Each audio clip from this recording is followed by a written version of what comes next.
একটা রিলেশনশিপ কখন ভেঙে যায় জানো? যখন সেই রিলেশনশিপটাই ফালতু কম্পিটিশন চলে আসে। কিরকম কম্পিটিশন? যে ও এটা করলো না তাহলে আমিও করবো না, ও এটা করলো তো আমিও এবার করে দেখাবো।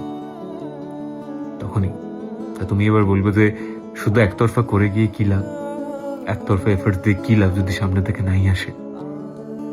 তুমি কি কিছু লাভের জন্য এসেছিলে সম্পর্কে? কিছু লাভের জন্য ভালোবেসেছিলে? আজকাল আমাদের খুব প্রবলেম না যে কেন আমি করব কেন ও করবে না। তুমি তো ওর জন্য করতে আসোনি, তুমি নিজের জন্য করতে এসেছিলে।